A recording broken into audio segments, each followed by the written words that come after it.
ನಮಸ್ತೆ. ನಮ್ಮ ದೇಶದ ಪ್ರತಿಭಟನಾ ಕಾವು ಮೊನ್ನೆಯಿಂದ ಸ್ವಲ್ಪ ತಣ್ಣಗೆ ಆಗಿದೆ. ಧರ್ಮೇಂದ್ರ ಪ್ರಧಾನ್ ರಾಜೀನಾಮೆ ಆಗಿದೆ. ಶಿಕ್ಷಣ ಕ್ಷೇತ್ರದ ಸುಧಾರಣೆಗೆ ಇದು ಮೊದಲ ಹೆಜ್ಜೆ ಆಗಿರಲಿ ಎಂಬುದು ನನ್ನ ಆಶಯ.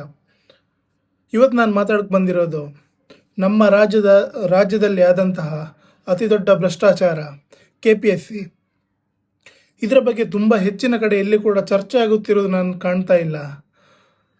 ಪ್ರತಿಪಕ್ಷಗಳು ಎಲ್ಲೋ ಒಂದು ಮಾತಾಡ್ತವೆ, DK ಶಿವಕುಮಾರ್ ಎಲ್ಲೋ ಒಂದು ಕಡೆ ಹೇಳಿಕೆ ಕೊಡ್ತಾರೆ ಬಿಟ್ಟರೆ ಯಾವುದೇ ದೊಡ್ಡ ಮಟ್ಟದಲ್ಲಿ ಒಂದು ಹಗರಣ ಆಗಿದೆ ಅಂತ ನಮಗೆ ಇದು ಕಾಣೋದೇ ಇಲ್ಲ. KPSC ಚೇರ್ಮನ್ ತನ್ನ ಮಗಳಿಗೆ ಅಪಾಯಿಂಟ್ ಮಾಡಲಿಕ್ಕೆ ಫೇಕ್ ಆಗಿರೋಂಥ ಇನ್ಕಮ್ ಸರ್ಟಿಫಿಕೇಟ್ ಮಾಡ್ತಾನೆ.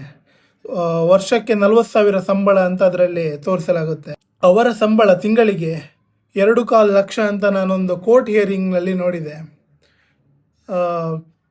ಅಷ್ಟು ಸಂಬಳ ಇರೋ ವ್ಯಕ್ತಿ ತನ್ನ ಮಗಳನ್ನು ಇಲ್ಲಿ ಅಪಾಯಿಂಟ್ ಮಾಡಲಿಕ್ಕೆ ಕೇವಲ 40,000 ಇನ್ಕಮ್ ಸರ್ಟಿಫಿಕೇಟ್ ತೋರಿಸ್ತಾನಂತೆ ಅಂತ ಆದರೆ ಅಂದ್ಕೊಳ್ಳಿ ಎಷ್ಟು ದೊಡ್ಡ ಭ್ರಷ್ಟಾಚಾರ ಇದರೊಳಗೆ ನಡೀತಾ ಇದೆ ಅಂತ. ಅದು ಅಲ್ಲದೆ ಒಂದು ಆಡಿಯೋ ಲೀಕ್ ಆಗುತ್ತೆ. ಅದರಲ್ಲಿ ಒಂದು ಹುದ್ದೆ ಭರ್ತಿಗೆ ಒಂದು ಹುದ್ದೆಗೆ 80 ಲಕ್ಷ ರೂಪಾಯಿಯನ್ನು ಬೇಡಿಕೆ ಇಡ್ತಾರೆ. 400 ಹುದ್ದೆ ಭರ್ತಿ ಆಗಲಿಕ್ಕಿದೆ.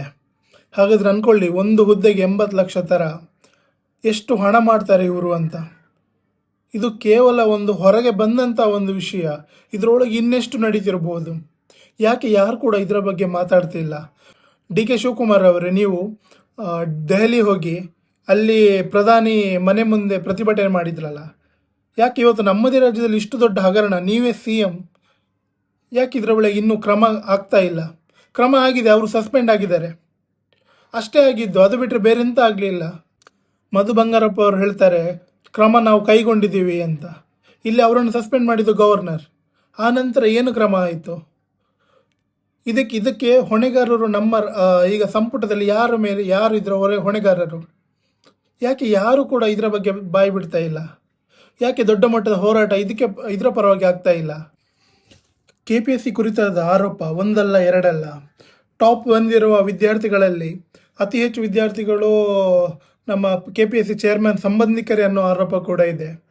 ತುಂಬ ವಿದ್ಯಾರ್ಥಿಗಳು ಈಗಾಗಲೇ ಪೊಲೀಸ್ ಸ್ಟೇಷನಲ್ಲಿ ಕಂಪ್ಲೇಂಟ್ ಕೂಡ ಕೊಟ್ಟಿದ್ದಾರಂತೆ. ಈ ಥರ ತುಂಬ ಆರೋಪಗಳಿದೆ. ಯಾಕೋ BJPಗೆ ಇದರ ಮೇಲೆ ಅಷ್ಟೊಂದು ಇಂಟ್ರೆಸ್ಟ್ ಇರೋ ಥರ ನನಗೆ ಕಾಣಿಸ್ತಾ ಇಲ್ಲ.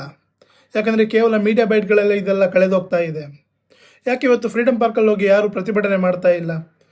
ನೀಟಿದ್ದು ಕೂಡ ವಿದ್ಯಾರ್ಥಿಗಳೇ, KPSC ಕೂಡ ಬರೆದಿದ್ದು ವಿದ್ಯಾರ್ಥಿಗಳೇ ಅಲ್ವಾ? ಯಾಕೆ KPSC ವಿದ್ಯಾರ್ಥಿಗಳ ಪರ ಯಾರು ನಿಲ್ತಾ ಇಲ್ಲ ಅನ್ನೋದು ನನ್ನ ಪ್ರಶ್ನೆ ಅಷ್ಟೇ.